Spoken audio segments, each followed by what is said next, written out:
This is the WWE Raw May 5, 2025 full show results video which takes place at Chi Health Center in Omaha, Nebraska. Main event: Jey Uso makes his entrance and says he's here and he knows Logan Paul is here, so he wants to stand on business and he calls Logan Paul out. Instead, Paul Heyman comes and says he came here tonight, not to disrespect the World Heavyweight Champion, but because he had something to say to Jey Uso's face. Jey says he warned both Roman Reigns and CM Punk about Paul E, and Heyman says nobody warned him about how his best friend in the world, CM Punk, put him in a position where he was absolutely 100% guaranteed to be sabotaged.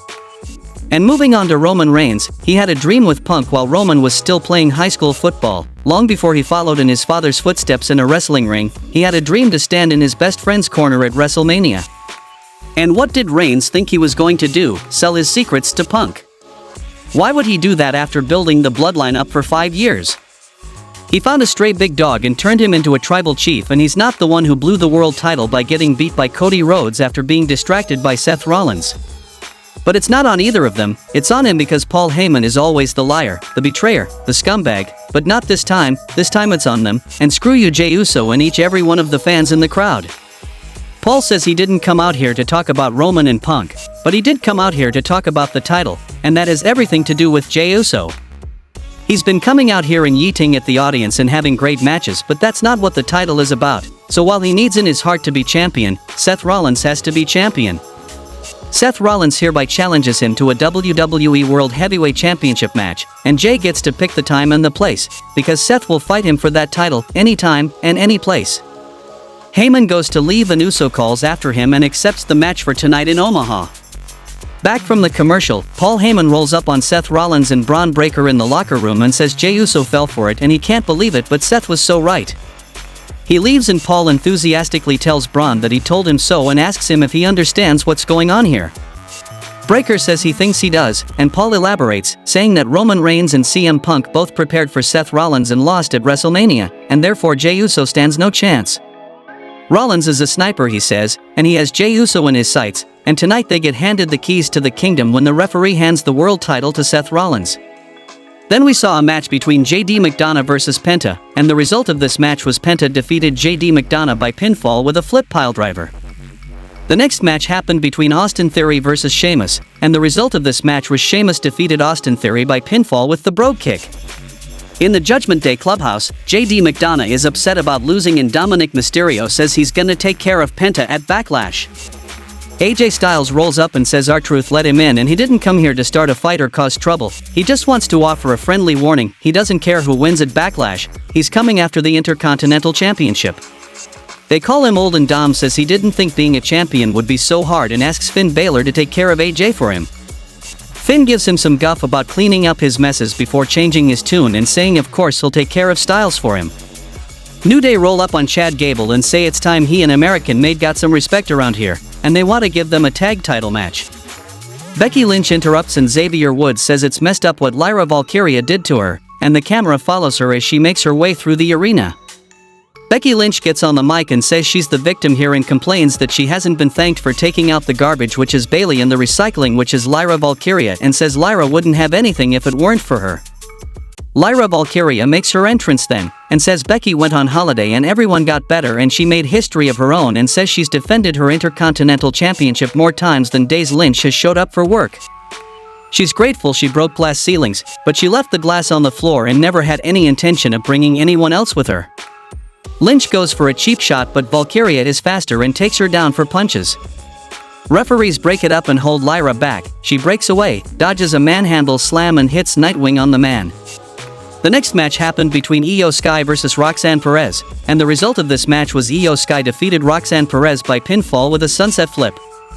Post-match, Perez grabs Sky from behind and offers a handshake. Io accepts with a little bit of wow sportsmanship, look at that, and then Julia attacks her from behind. Perez smiles and joins the beatdown on the WWE Women's World Champion, hits superkick surfboard stomp combination. The next match happened between Otis Dozovic versus Rusev, and the result of this match was Rusev defeated Otis by submission with the accolade. Post-match, Akira Tozawa confronts Rusev and demands a fight right here and right now. The Redeemer backs off and leaves through the ropes with a dismissive wave, before returning to the ring and throwing Tozawa into Otis with a Dr. Bomb. He throws Dozer's shoulder first into the post and again on the opposite side, sending him to the floor. The Redeemer follows out after him and throws him back into the ring for another Machka kick. Rusev puts the accolade back on and chokes Otis out until Adam Pearce arrives with the referee corps to break it up. Back from the commercial, Pat McAfee gets in the ring with Raw General Manager Adam Pearce. Pearce introduces Gunther as well and says they've been over this all day and he won't have a repeat of the incident from a few weeks ago and gives them the floor to talk but warns them to keep it professional.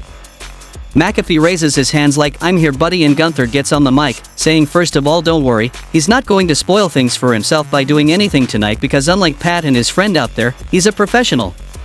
Pat puts Michael Cole over as the greatest of all time and says he's only missed 3 shows in 28 years on the road for this company and he's earned the right to have an opinion, and since his opinion pissed Gunther off enough to get him to attack a 60-year-old man, Pat will offer his opinion right now. He says it's apropos that they're in Omaha, Nebraska, because when he thinks of Nebraska, he thinks of corn and steaks, and nobody beats this town's meat. This city is a symbol of working hard and making your dreams come true, and dreams is a good word. He thinks he and Gunther have a lot in common, actually, because both of them grew up with the same dream, wanting to be in this business, spending hours and hours in front of a TV watching wrestling thinking that's what they were put on this earth to do. The problem with Gunther and his dream is that he's been at this for 20 years and a champion in WWE for 80% of his time here, and he's gotten jaded. This isn't a dream for Gunther, it's just a job. He's gotten too comfortable, and that's why he lost to Sami Zayn and why he lost to Jey Uso, and why he's gonna lose to McAfee on Saturday.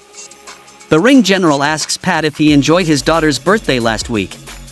2 years old, right? It was a very special day, and so is Saturday a very special day for Gunther.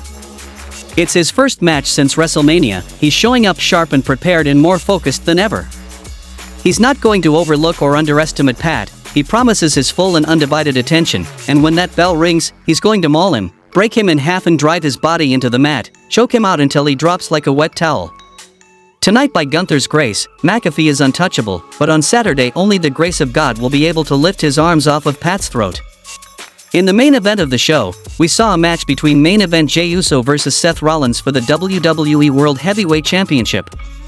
In the end, we see Braun and Heyman distracting Jey, but Sami comes to even the odd, and brawls with Braun Breaker. Zayn cheers him on but Breaker spears him to hell, then Jey checks on him, Paul Heyman distracts Patton while Braun spears the world champion. Then comes CM Punk with a steel chair, he attacked Breaker first, and then Rollins, and match ended in a disqualification. Punk presses the attack and fends Breaker off when he tries to save his pal, and he and Sami Zayn stand tall while the world champion recovers down and out in the corner, and the show goes off the air. How much you would rate this week's Monday Night Raw? Tell me in the comments, do not forget to subscribe the channel, and thanks for watching.